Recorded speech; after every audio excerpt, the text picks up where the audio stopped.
한 지적 장애인이 14년 동안 일해온 식당에서 월급 한 번 제대로 받지 못하고 착취당해온 것으로 알려졌습니다. 월급뿐이 아닙니다. 식당 주인은 정부에서 매달 지급되는 63만 원의 장애인 수당까지 빼내갔다고 하는데요. 자, 이 기막힌 얘기 좀 자세히 들어봐야 되겠습니다. 피해자 측의 변호를 맡고 있는 서울 장애인 인권센터의 김예원 상임 변호사와 말씀 나눠보도록 하겠습니다. 변호사님 나와 계십니까? 네, 안녕하세요. 안녕하세요. 네.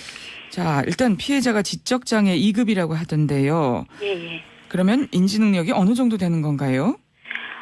장애인복지법에서는 그 시행령의 장애인의 종류를 규정해두고 있고 시행규칙에서 그 등급별로 분류 기준을 두고 있습니다. 그 분류 기준에 따르면 2급의 정도에는 지적 능력이 50에서 70 정도에 해당되는 어느 정도 사회생활은 약간 가능하지만 약간 중증에 해당되는 정도로 분류해 놓고 있습니다. 그러면 의사 표현이 아주 자유로운 건 아니겠군요. 예. 일률적으로 2급인 분들이 동일한 지적 능력을 가지고 있다고 말씀드리기는 어렵습니다. 왜냐하면 등급제가 진단서 같은 걸로 판단이 되기 때문인데요. 이 사건의 피해자는 지적장애인이 맞으시고 그렇지만 의지를 가지고 열심히 이렇게 사회에 생활하시려고 하셔서 예의 바르고 선량하시고 순박하신 분으로 제가 만나 뵈었습니다. 예. 50대 남성분이라면서요. 예. 함께 사는 다른 가족은 없는 건가요? 예, 혼자 살고 있는 걸로 알고 있습니다. 혼자 사시고 계시고. 예. 근데요. 이 식당 얘기를 좀 해봐야 되겠는데 원래는 피해자가 두부 공장에서 일하셨다고요. 근데 예. 이 식당에는 어떻게 취직하게 된 건가요? 그 식당에 취직하게 된 경위는 좀 구체적인 진술이 아직 나오고 있지 않은데요. 그 큰 규모의 식당은 아니고 모자가 운영하고 있는 작은 규모의 식당이어서 아무래도 그냥 인적 관계를 통해서 그쪽으로 유입된 것이 아닌가라는 생각이 듭니다. 예. 어떻게 좀 친분이 생겨서 그래서 일하게 된 게 아닌가 그 정도로 추정해 볼 수 있겠네요. 예. 그러면 식당 규모는 그렇게 크지 않다고 말씀하셨는데 뭐 어떤 식당이에요? 그냥 일반적인 일반적인 식당에 생각하시면 되고요. 예, 직원도 많지 않고요. 예. 그래요. 그럼 피해자는 식당에서 어떤 일 했어요?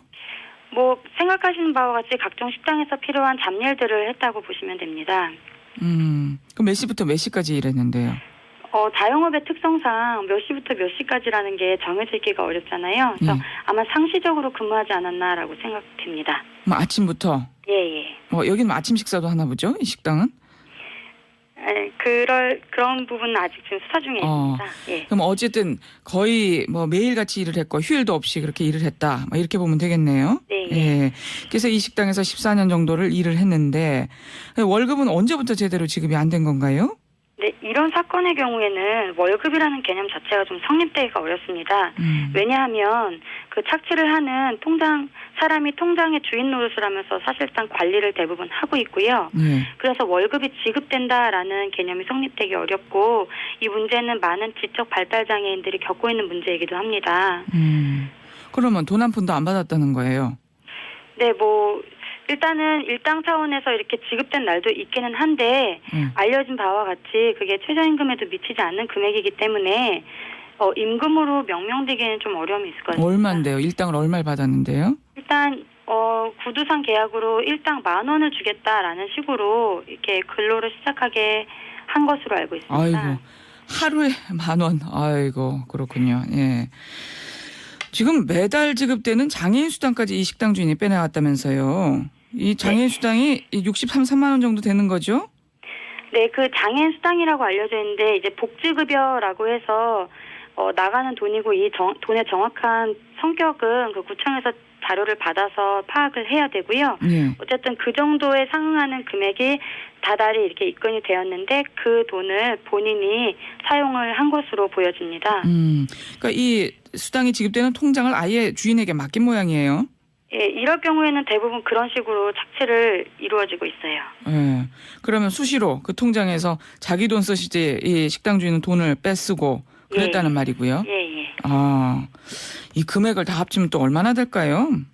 네, 금액을 지금 파악 중에 있는데 통장 내역을 바탕으로 좀 따져봐야 되는데 그 63만 원씩 나오는 그 부분을 그 가게 주인이 2007년 10월 정도부터 본인이 관리하겠다라고 해서 관리한 걸로 봐서 최소 지금 6년 넘게 그 수중에 있었기 때문에 그 금액은 상당할 것으로 파악이 되고 있습니다. 그래요. 그러면 지금 피해자가 한 14년 동안 일했다고 했죠. 통장에 잔고가 얼마나 될까요? 잔고라고 보기에는 말하기 민망할 정도의 돈이 남아있죠. 얼마가 있던가요? 뭐 10만 원이 채 되지 않는 돈이 남아있었고요. 10만 원이 채 되지 않아요? 예, 예. 아이고. 피해자가 그걸 알고 있어요? 이 통장 잔고 보고 뭐라고 하던가요? 예, 피해자는 일단 망연자실했고 이럴 경우 지적장애인들도 자신이 비난을 당한다던가 상실감이라던가 본능적으로 느끼는 것들은 당연히 느끼게 되거든요. 그래서 원망감을 느끼고 억울함을 가지게 돼서 주위에서 보기에도 너무 이제 안쓰러우니까 주위에서 용기를 내서 도움을 주게 됐고 그게 세상에 나오게 된 사건입니다. 그렇군요. 너무 속상하다. 어떻게 이럴 수 있느냐 하고 주위에 좀 이야기를 하기 시작했고 그래서 또 이렇게 알려지게 됐다 하는 말씀이시고요. 예. 식당 주인은 뭐라고 하던가요? 뭐 이런 분들 보통 이런 얘기 나오면 내가 오히려 손해본 거다 이런 말들 많이 하잖아요. 예. 이런 사건에서 가해자가 매번 주장하는 동일한 레파토리로 볼 수 있고요. 예. 가령 신안 염전노예 사건 같은 경우에도 염전주들이 항상 얘기를 하는 게 내가 먹여주고 재워줬는데 맞아요. 그것도 감지덕지지 사람 구실 못하는 거 내가 걷어줬는데 이런 식의 얘기를 계속 하고 있는데 그렇죠. 말이 되지 않는 변명이죠. 그렇죠. 그게 말이 안 되는 거죠. 그러니까 예. 이 식당 주인도 똑같은 이야기를 지금 하고 있는 거예요. 예. 내가 이렇게 먹여주고 했는데 그만큼 내가 그냥 돈을 빼간 거다, 쓴 거다, 뭐 이런 식으로 이야기를 하고 있는 거고요. 예. 법의 판단도 그것을 동의하지 않고 있습니다. 예. 그렇고요. 어쨌든 이건 당연히 불법이고 예. 문제가 된다는 말씀이시고. 혹시 뭐 이렇게 볼 수는 없을까요? 뭐 식당 주인이 처음부터 아예 이 좀 돈을 좀 빼돌릴 목적으로 이런 직접 장애인에게 취직을 제안한 건 아닐까요? 그거는 수사 과정에서 지금 확인이 될 부분인데요. 예. 뭐 본인은 당연히 아니라고 할 것이고 그러나 이제 이럴 경우에는 피해 지속성이라던가 피해 금액의 규모 같은 것을 고려컨대 감히 아니라고 말할 수 있는지 제가 오히려 묻고 싶습니다. 그렇고요. 예. 근데 이런 식당 주인의 행태를 주변 이웃들도 그동안은 다 모르고 있었나 봐요. 예. 그냥 다 모르고 오히려 뭐 이런 사람들도 칭찬하기도 하잖아요. 예. 장애인 또 고용했다고. 응? 지역사회에 이런 일들이 숨어져 있는데 예. 이런 게 제보를 통해서만 알 수 있는 현실이 좀 안타깝고요. 예. 다행히 나서줘서 좀 다행이라고 생각이 되고 있습니다. 예. 이제는 다들 팔을 걷고 나섰는데 그동안은 사실 이런 속사 정도 모르고 말이죠. 참 좋은 사람들이다. 뭐 이런 이야기를 하지 않았을까 싶네요. 예. 지금 현재도 이 식당에서 계속 이 피해자분이 일을 하고 계시나요? 아니에요. 지금은 안전한 곳으로 이제 옮기셨고요. 예. 그래서 가해자와의 그런 영향력은 지금 차단돼 있는 상태긴 한데 옮겨진 장소가 그리 멀지 않은 곳이어서 좀 그런 것은 상시적으로 조심을 하고 있는 단계입니다. 뭐 이제라도 퇴직금 같은 거 좀 지급하면 좀 낫지 않을까 싶은데 그런 거 없었을까요? 예, 이런 사건의 경우에는 제대로 된 근로계약 자체가 성립되지 않기 때문에 임금의 의미도 정확히 인지할 수 없는 지적장애인이 퇴직금을 요구했다거나 할 수 있는 거는 없고요. 예. 퇴직금 이전에도 위법 부당한 해고가 있었던 것인데 이런 거에 대해서도 고려가 돼야 될 것 같습니다. 그렇군요. 그러니까 그런 것들이 지금 다 경찰 수사가 진행 중인 거죠? 예. 뭐 제대로 된 처벌을 받을 수 있을까요?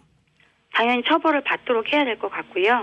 돈 부분도 돌려받도록 가능한 모든 법적 조치를 취할 예정입니다. 예. 그래서 또 우리 김예원 변호사님께서 열심히 뛰고 계시는 거고요. 예. 근데요, 변호사님, 뭐 이번 건도 그렇지만 이런 얘기 나올 때마다 항상 우리 관리당국 이야기 하잖아요. 예. 뭐 제대로 지급되고 있는지 장애인 수당 같은 경우 특히 세금이잖아요. 일종의 세금인데 이 제대로 지급되고 있는지 뭐 직접 장애인은 더더구나 더 철저히 감독했어야 되는 거 아닌가 싶으네요. 어떻게 보세요? 뭐 철저한 감독이 필요한 부분이라고 보고 이거는 이 사건을 계기로 더욱 제도 개선이 이루어져야 된다고 봅니다. 그래서 조금만 더 말씀을 드리자면 사실은 이런 수당 부분은 공무원이 그리고 급여 부분은 노동청이 해결하면 좋겠죠. 네. 제도적으로 그런 게 마련되면 또 실효성이 있다고 보이는데 문제는 지금 서울시에만 등록된 장애인이 44만 4천 명이 넘습니다. 네. 이런 상황에서 수당이나 급여 부분을 모두 행정청에서 다 만다는 건 사실상 불가능하다고 보여지고요. 저는 이런 사건을 많이 여기서 일하면서 많이 접할 때마다 정말 안타까운 점이요. 네. 역지사지의 정신이 우리 모두에게 필요할 것 같습니다. 장애인이 나와 다르다 라는 생각에서 비롯된 그 역지 사진의 정신이 파괴됐기 때문에 그런 내가 저 사람과 동일한 존엄성을 가진 귀한 한 사람 한 사람이다 라는 생각을 가지고 대한다면 일단 이런 문제가 많이 줄어들 것 같고 네. 그리고 주변에 계신 분들도 좀 더 눈을 크게 뜨고 관공서만 바라보지 마시고 눈을 들어서 주변에 그런 사정이 있는 것을 보시면 수화기를 들고 알려주시면 좋겠어요. 예. 저희 서울시 장애인 인권센터는 1644-0420이라는 콜을 운영하고 있거든요. 어떻게 된다고요? 다시 한번 말씀해 주세요. 예, 1644-0420. 네. 0420은 4월 20일이 장애인의 날이라서 이렇게 했고요. 아, 보건복지부에서도 장애인 인권침해 예방센터를 운영하고 있습니다. 네. 1577-5364인데요. 네. 이런 문제를 보셨을 때 주저하지 마시고 알려주시면 저희가 현장에 가서 도움을 드릴 수 있거든요. 네. 꼭 부탁드리겠습니다. 그러네요.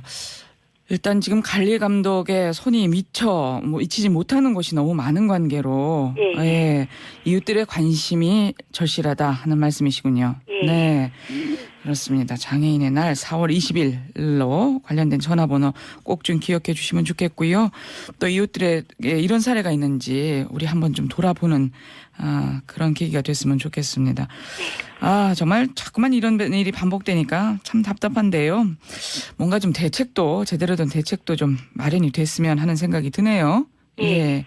혹시 변호사님께서 꼭 이런 점은 좀 필요해 보인다 하는 점 있을까요? 이 사건에서 관련해서는 지금 최저임금 제도를 지키지 않고 있지 않습니까? 예. 이게 최저임금법 7조에서 적용 제외로 장애인에 해당될 만한 사람을 어떤 최저임금의 적용 제외 사유로 두고 있는데 이거를 많은 기업주나 고용주가 면피용으로 이용해서 자꾸 최저임금 이하로 주려는 그런 구조적인 문제가 지금 존재하고 있는데요. 예. 원칙적으로 이 법의 적용 제외를 받기 위해서는 예. 한국장애인고용공단이라는 곳에서 이분의 근로 능력이 평가가 되고 그걸 바탕으로 정말 최저임금 이하를 지급해도 되는지가 확인이 되어야 이렇게 되는데 예. 실제로 그런 게 이루어지지 않고 고용을 기피하는 현상과 맞물려서 당연히 장애인은 최저임금 이하를 받아도 된다라는 식의 그런 일이 돌아가고 있습니다. 그래서 이런 점이 이것은 장애로 인한 불가피한 문제가 아닌 우리가 모두 안고 있는 구조적인 문제라는 문제의식을 가지고 같이 해결했으면 좋겠습니다. 예. 오히려 이런 건 좀 제도가 악용되는 측면이 있네요. 예. 말씀 잘 들었습니다. 고맙습니다. 네, 감사합니다. 서울 장애인 인권센터의 김예원 상임